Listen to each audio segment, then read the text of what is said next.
Hello guys, welcome back. I'm your friend in XO, and today we are going to know the Precalculus. Well, this is just the beginning for us to get into a higher level of mathematics learning, and I think the learning is definitely more easy than making money. It could be very frustrating for us to earn money from anywhere, especially there always have high risk if you want to get a lot of money, and sometimes it's quite frustrating. And when you lose money or when you feel like you are going to lose money, all you have to do is to uninstall that application and wait for things to get better. I guess that's the only thing you could do. Well, not exactly. Another thing that you could do is to try to find something else to do so that it will somehow make you feel relaxed. For example, to learn some mathematics. Okay, let's get into it. Alright, the first section we are going to learn is called composite and inverse functions. So we have three different function definitions here. This is f of x in blue. Here we map between different values of t and what g of t would be. So you could view this as a definition of g of t. And here we map from x to h of x. So for example, when x is equal to 3, h of x is equal to 0. When x is equal to 1, h of x is equal to 2. And actually, let me number this. 1, 2, 3, just like that. Now, what I want to do in this video is introduce you to the idea of composing functions. Now, okay, before I do that, I'd just love to make my avatar a little bit smaller so it won't stop you from seeing my screen. Or, you know what, I just hide that. what does it mean to compose functions? Well, that means to build up a function by composing one function of other functions, or I guess you can think of nesting them. What do I mean by that? Well, let's think about what it means to evaluate. What does it mean to evaluate f of, not x, but we're going to evaluate f of, actually, let's just start with a little warm-up. Let's evaluate f of g of 2.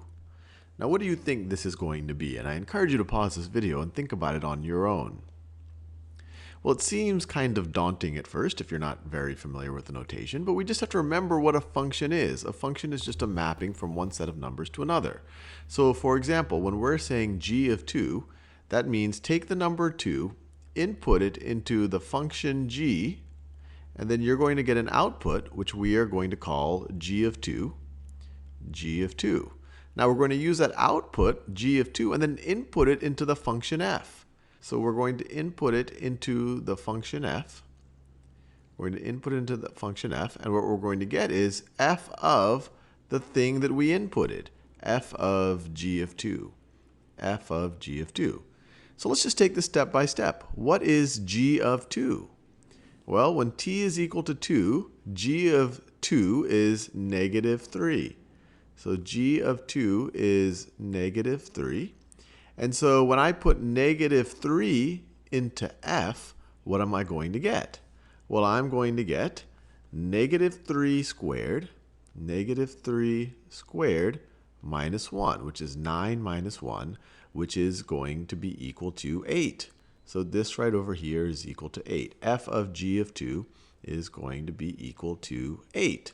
Now, what would, using that same exact logic, what would f of h of 2 be? f of h of 2 be? And once again, I encourage you to pause the video and think about it on your own. Well, let's think about it this way. Instead of doing it using this little diagram, here, everywhere you see the input is x. So whatever you do with whatever the input is, you square it and minus 1. Here, the input is h of 2. And so we're going to take the input, which is h of 2, and we're going to square it, and we're going to square it, and then we're going to subtract, and we're going to subtract 1.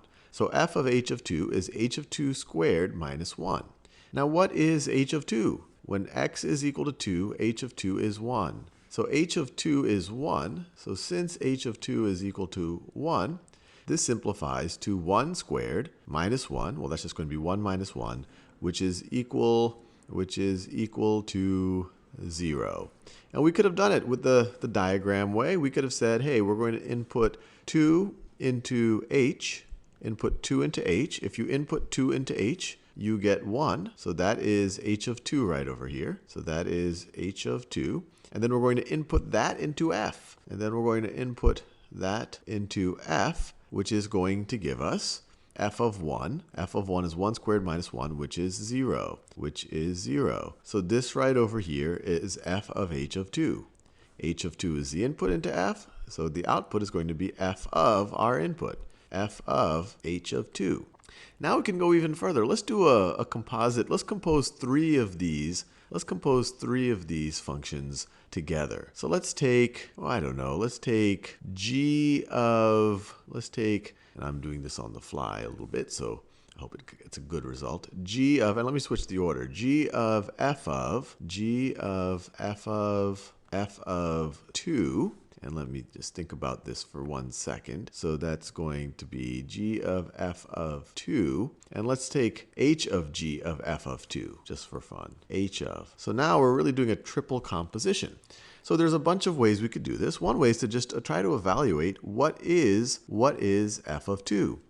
Well, f of 2 is going to be equal to 2 squared minus 1. It's going to be 4 minus 1, or 3. So this is going to be equal to 3. Now, what is g of 3? G of 3 is, when t is equal to 3, g of 3 is 4. So g of 3, this whole thing is 4. F of 2 is 3, g of 3 is 4. What is h of 4? Well, we can just look back to our original graph here. When x is 4, h of 4 is negative 1. So h of g of f of 2 is just equal to negative 1. So hopefully this makes you somewhat familiar with how to evaluate the composition of functions. Graph here. Okay, you know what? The composing function just reminds me of stuff in the programming language. They also have a concept called composed function, where you could include one function inside of another function and go on, and you use a dot to connect all those functions together. Clearly, they have the same idea. They share the same idea. So we're told that g of x is equal to x squared plus 5x minus 3, and h of y is equal to 3 times y minus 1 squared minus 5. And then we're asked, what is h of g of negative 6? And the way it's written might look a little strange to you. This little circle that we have in between the h and the g, that's our function composition symbol. So function composition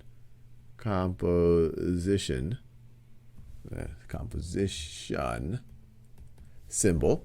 And one way to rewrite this that might make a little bit more sense. So this h of g of negative 6, you could rewrite this as, this is going to be the same thing as g of negative 6, and then h of that. So h of g of negative 6. Notice I spoke this out the same way that I said this. This is h of g of negative 6. This is h of g of negative 6. I find this second notation far more intuitive, but it's good to become familiar with this function composition notation, this little circle, because you might see that sometime, and you shouldn't stress. It's just the same thing as we have right over here. Now, what is h of g of negative 6? And we just have to remind ourselves that this means that we're going to take the number negative 6, we're going to input it into our function g, and then that will output g of negative 6, whatever that number is. We'll figure it out in a second. And then we're going to input that into our function h. We're going to input that into our function h, and then what we output is going to be h of g of negative 6, which is what we want to figure out. H of g of negative 6. So we just have to do it one step at a time. A lot of times when you first start looking at these function composition, it seems really convoluted and confusing, but you just have to take a breath and take it one step at a time. Well, let's figure out what g of negative 6 is. It's going to evaluate to a number in this case, and then we input that number into the function h, and then we'll figure out another, and that's going to map to another number. So g of negative 6, let's figure that out. G of negative 6 is equal to negative 6 squared plus 5 times negative 6. Okay, I guess there has no difficulty out there because it's just how as simple as you get one function's result, then you take that result as an input to another function. It's quite easy. But for now, I start to realize where the Keras functional API, the idea of that comes from. It's coming from the mathematics at the very beginning. But even if I do not know the math concept, I still could be able to master and understand the concept of the compose function or composite function. So it doesn't seem to be necessary to master the mathematics before you learn the programming. Alright, let's get into the next one. Evaluate the composite functions using graphs. Can we do that? So we have the graphs of two functions here. We have the graph y equals f of x, and we have the graph y is equal to g of x. And what I want to do in this video is evaluate what g of f, let me do the f of in another color, f of negative 5 is. F of negative 5 is. And it can sometimes seem a little daunting when you see these composite functions. You're evaluating the function g at f of negative 5. What does all of this mean? And you just have to remind ourselves what functions are all about. They take an input and they give you an output. So really what we're doing is we're going to take, we have the function f. We're going to input negative 5 into that function. We're going to input negative 5 into that function. And it's going to output f of negative 5. It's going to output f of negative 5. And we could figure what that is.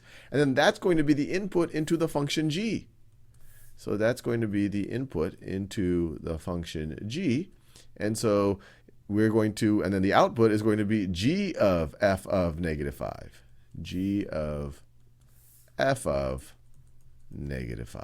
Let's just do it step by step. So the first thing we want to figure out is, what is the function f when x is equal to negative 5? What is f of negative 5? Well, we just have to see when x is equal to negative 5, the function is right over here. Let me see if I can draw a straight line. So when x is equal to negative 5, the function is right over here. It looks like f of negative 5 is equal to negative 2. It's equal to negative 2. You see that right over there. So f of negative 5 is negative 2. And so we can now think of this, instead of saying g of f of negative 5, we could say, well, f of negative 5 is just negative 2. So this is going to be equivalent to g of negative 2. G of negative 2. We're going to take negative 2 into g, and we're going to output g of negative 2. So we're taking that output, negative 2, and we're inputting into g. So when x is negative 2, what is g? So we see when x is negative 2, g, the graph is right over there, g of negative 2 is 1. So this is going to be 1. So g of f of negative 5 sounds really complicated. We were able to figure out is 1. Because you input negative 5 into f, it outputs negative 2.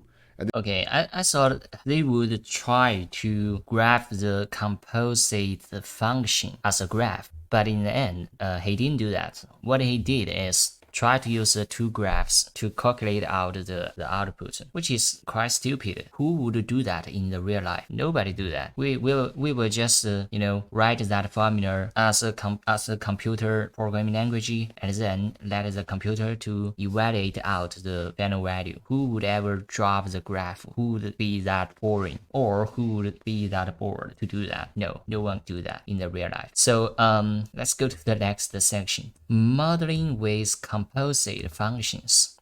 Let's get into it.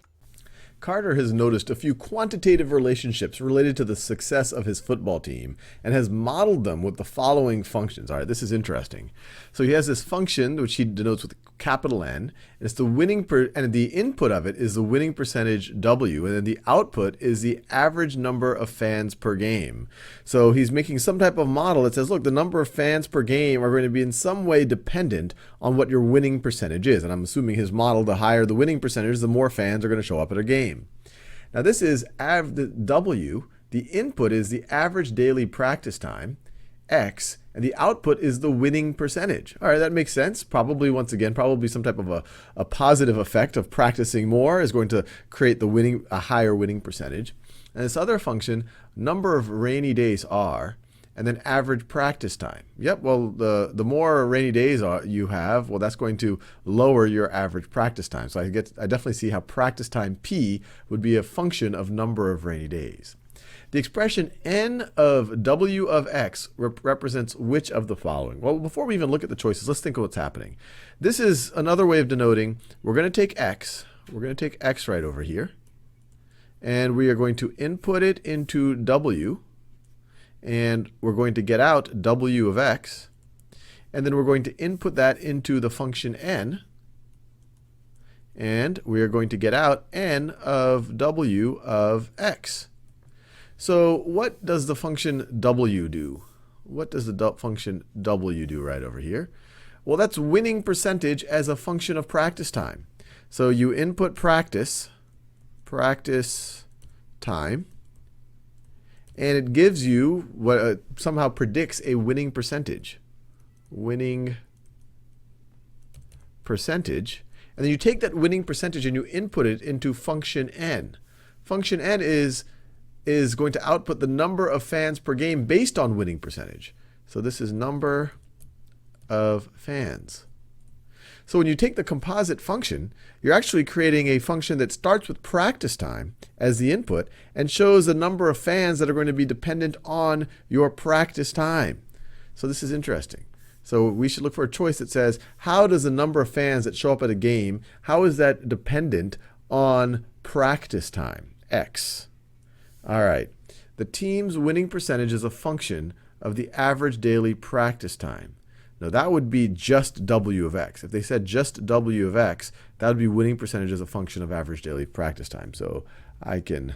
Okay, you know what? This start to remind me another thing. In the programming, or I don't know, in what kind of field, this is called the logic chain. You know, you got one variable, and after a few logic thinking or a few steps, you get the final prediction of the output or things that's gonna happen in the future. And also, this is how the deep learning works. For each step, for each arrow there, they represent the weights, and for each cube or for each square, they represent the neural network. The neurons. In the end, by doing this, the neural network could somehow compose a very complex mathematical formula out there, so that it could take the input and output the output, which represents the prediction.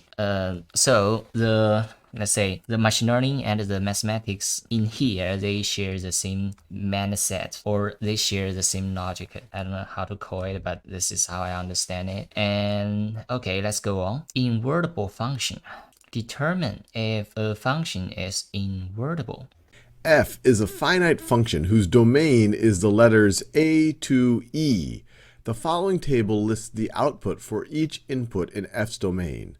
So if x is equal to a, so if we input a into our function, then we output -6. F of a is -6. We input b, we get 3. We input c, we get -6. We input d, we get 2. We input e, we get -6.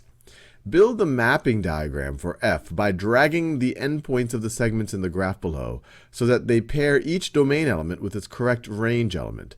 Then determine if f is invertible. All right, so let's see what's going on over here. Let me scroll down a little bit more. So in this purple oval, this is representing the domain of our function f, and this is the range. So the function is going to, if you give it a member of the domain, it's going to map from that member of domain to a member of the range. So for example, you input a into the function, it goes to -6. So a goes to -6, so I drag that right over there. B goes to 3. B goes to 3. C goes to -6. So it's already interesting that we have multiple values that point to -6. So this is okay for f to be a function, but we'll see it might make it a little bit tricky for f to be invertible. So let's see, d points to 2, or maps to 2. So you input d into our function, you're going to output 2. And then finally, e maps to -6 as well. E maps to -6 as well.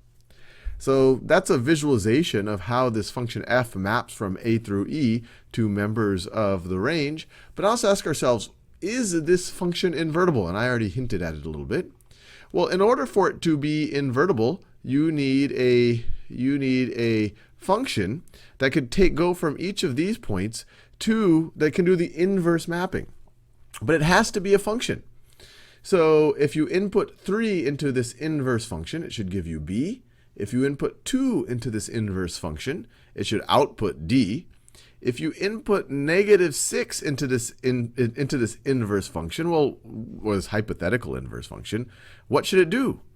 Well, you can't have a function that if you input a number, it could have 3 possible values, a, c, or e. You can only map to one value. So you actually can't set up an inverse function that does this, because it wouldn't be a function. You can't go from input -6 into that inverse function and get 3 different values. So this is not invertible. Let's do another example. So this is the same drill. We have our members of our domain, members of our range. We can build our mapping diagram. A maps to -36. B maps to 9. C maps to -4. D maps to 49. And then finally, E maps to 25. E maps to 25. Now, is this function invertible? Well, let's think about it. The inverse, D maps to 49. So let's think about what this hypothetical inverse function would have to do. It would have to take each of these members of the range and do the inverse mapping. So if we input 49 into our inverse function, it should give you d. Input 25, it should give you e. Input 9, it gives you b. You input -4 and input c. You input -36, it gives you a. So you could easily construct an inverse function here. So this is very much invertible. One way to think about it is this is a one-to-one mapping.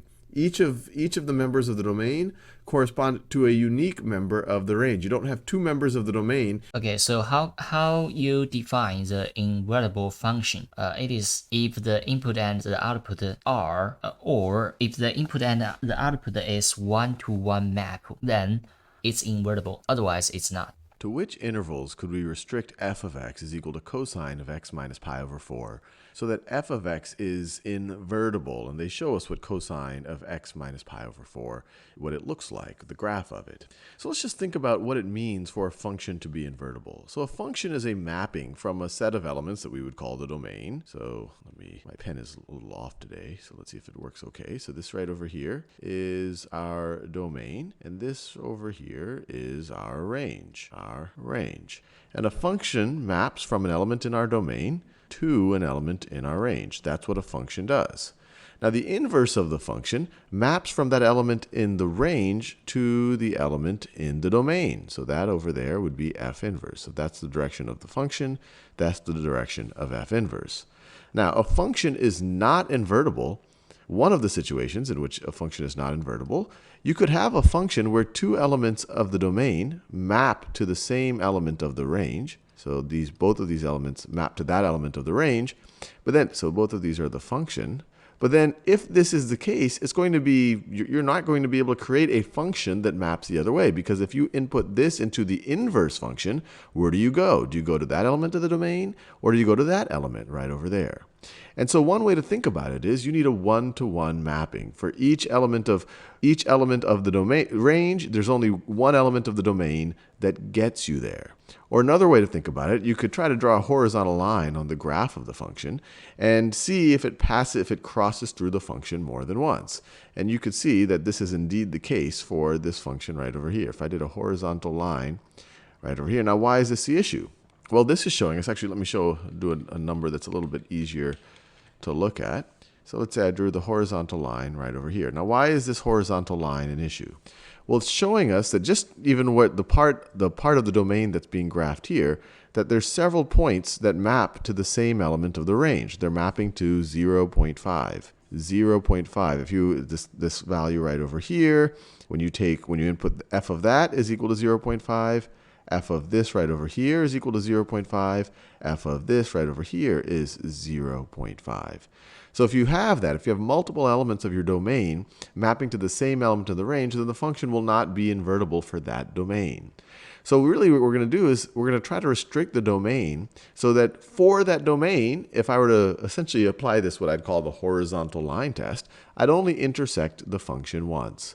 So let's look at the graph of the function once. So let's look at these choices. So the first one is an open set from negative 5 pi over 4, negative 5 pi over 4. So that's pi. That's negative pi and another fourth of pi. So that's, I think, starting right over here, going all the way to negative 1/4 pi. So that's this domain right over here. Let me do this in a new color. So that's this. And this does not include the two endpoints. So here, I can still apply the horizontal line. And in that domain, I can show that there's two members of the domain that are mapping to the same element in the range. And so if I'm trying to construct the inverse of that, what would this element, which is, I guess, is negative 0.6, what would that f inverse of negative 0.6 be? Would it be this value here, or would it be this value here? So I would rule this one out. So let's see, negative pi to pi. So negative pi to pi, I'll do this in this color right over here. Negative pi to pi. This is a fairly, so once again, over, and this is a close, so we're including the two boundaries. We're including negative pi and pi in the domain. But once again, over that interval, I could apply my horizontal line here and notice, or actually I could even apply the original one that I did in blue. And notice there's multiple elements in the domain that map to, say, 0.5. So what would f inverse of 0.5 be? You can't construct a function where it maps only to one element of the domain. So we could rule this one out right as well. Now, negative 1/2 pi to positive 1/2 pi. So negative 1/2 pi, so that is, so I'm running out of colors. So negative 1/2 pi to positive 1/2 pi. This one is interesting. If I apply horizontal line there, so let's see. But if I apply a horizontal line right over here, I do intersect the function twice. So I have two members of this domain mapping to the same element of the range. So I could rule that one out as well. And I'm left with one last choice. So I'm hoping this one will work out. So 1/2 pi, so it's an open set. So 1/2 pi right over there to 5 pi over 4. 5 pi over 4. So that's pi and another 1/4. So that's right over there. And let's see. This is, if I were to look at the graph here, it seems like it would pass the horizontal line test. At any point here, I can make a horizontal line over that domain. Actually, let me do it for the whole domain. So you see that for the whole domain. And I'm only intersecting the function once. So for every element of the range that we're mapping to, there's only one element in our domain that is mapping to it. It's passing our horizontal line test. So I would check this one right over there. Okay, here the meaning of restricting the domains of the function is actually to choose one part of the domain of a function that will make that function inside of that range of domain be invertible. Something like that. Rating inverse values from a graph. We're told the following graph shows y is equal to f of x, all right?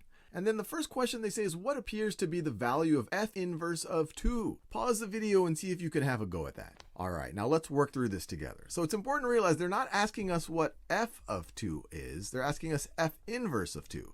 F of 2, we would say, okay, when x is equal to 2, that's the input into our function. And then the graph tells us that f of 2, it looks like it might be a little bit more than 2.5. Maybe it's approximately 2.6. But that's not what they're asking us. They're asking us f inverse of 2. And just as a reminder of what an inverse function is, if we have some input x and we input into our function f, that is going to output f of x. Now, if we were to input f of x into the inverse function for f, then the output here, which is going to be f inverse of f of x, is going to get us back to this original x, is going to be equal to x. So we are really, in this scenario, dealing with this part of this chain of inputs and outputs. We're saying we want to figure out what f inverse of 2 is. So this part right over here is going to be equal to 2. So we're saying when f of x is equal to 2, what is the corresponding x? So when f of x is equal to 2, what is the corresponding x? We get 4. So let's write that down. F inverse of 2 is equal to 4. So when x is equal to 4, you input that. F of 4 is equal to 2, or f inverse of 2 is equal to 4. Now the next part, they say sketch the graph of y is equal to f inverse of x. So an important thing to realize is if we're saying that b is equal to f of a, which implies that the point a comma b is on the graph of f, then we're dealing with f inverse. We would know that a would be equal to f inverse of b. You can think about swapping these two, the a and the b's here, which means that b comma a would be on f inverse. So any coordinate point that's on our original graph f, if you swap the x and the y, that's going to be on our f inverse. So let's just pick some points. And once again, they're just saying sketch, so it doesn't have to be perfect. So if we look at this point right over here, that looks like the point -10 comma maybe looks like 3.4. Well, then that means if we swap that x and y, it'll be on the graph of f inverse. So if we go to 3.4 and then -10, so it gets us right about there, that would be on the graph of f inverse. Now, if we went to, let's say this point right over here, this is the point -2 comma 3. So if -2 comma 3 is on the graph of f, then 3 comma -2 would be on the inverse. So 3 comma -2 would be on the inverse right over there. Let's pick a few more points. So we have this point right over here, 4 comma 2, which would be on the graph of f, which means that 2 comma 4 is on the inverse. So 2 comma 4, which would be right over there. And then if we look at this point over here, which looks like roughly 9, maybe let's just call it 9 -10, maybe it's 9.1 -10. If that's on the graph of f, then if we swap that, -10 comma maybe 9.1 would be on the inverse. -10, 9.1 right over there. And so then we could connect the dots to try to sketch out what the inverse function is going to look like, the graph of the inverse function. So it's going to look something like that. And you might notice it looks like it's a reflection about the line y equals x. It looks like it's a reflection about that line, which is exactly right. It looks like it's and you might notice it looks like it's a reflection about the line y equals x. It looks like it's a reflection about Okay, so from this video, at least we know one thing. The inverse function is nothing but if you swap the y and x, then you get the inverse function. And for the graph of the inverse function, they are a reflection of the line x equal to y. Okay, that's it. Verify inverse functions by composition. How can we do that? We're told the following tables give all of the input out. Oh, I couldn't believe that this video got a really bad audio inside of that. Because as you say, even if I turn on the whole volume of this video, I still clearly be able to hear the voice coming from this video. So let's jump into another video. Let's say that f of x is equal to x plus 7 to the third power minus 1. And let's say that g of x is equal to the cube root of x plus 1, the cube root of x plus 1 minus 7. Now what I want to do now is evaluate f of g of x. I want to evaluate f of g of x. And I also want to evaluate g of f of x. G of f of x and see what I get. And I encourage you, like always, pause the video and try it out. All right, let's first evaluate f of g of x. So that means g of x, this expression is going to be our input. So everywhere where we see an x in the definition for f of x, we would replace it with all of g of x. So f of g of x is going to be equal to, so it's going to be equal to, well, I see an x right over there, so I'd write all of g of x there. So that's the cube root of x plus 1 minus 7, and then I have plus 7 to the third power minus 1. Notice, wherever I saw the x, since I'm taking f of g of x, I replace it with what g of x is. And so that is the cube root of x plus 1 minus 7. All right, now let's see if we can simplify this. Well, we have a minus 7 plus 7, so that simplifies nicely. So this just becomes, this is equal to, I can do it a neutral color now. This is equal to the cube root of x plus 1 to the third power minus 1. Well, if I take the cube root of x plus 1 and then I raise it to the third power, well, that's just going to give me x plus 1. So this part just simplifies to x plus 1, and then I subtract 1. So it all simplified out to just being equal to x.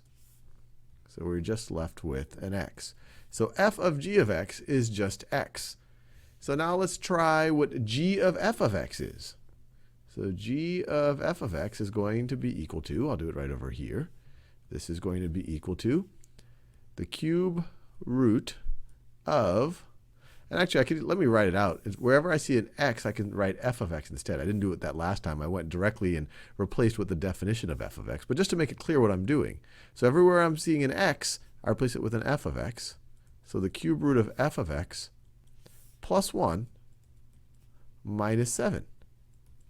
Well, that's going to be equal to the cube root of f of x, which is all of this business over here. So that is x plus 7 to the third power minus 1, and then we add 1, and we add 1, and then we subtract the 7.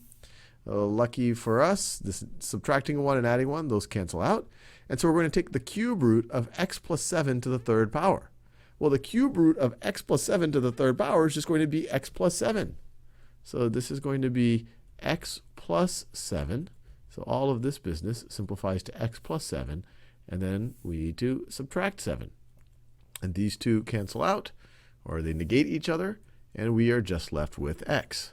So we see something very interesting.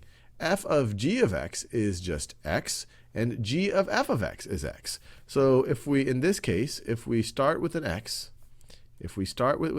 we input it into the function g, and we get g of x, and then we input that into the function f, and we put that into the function f, f of g of x gets us back to x.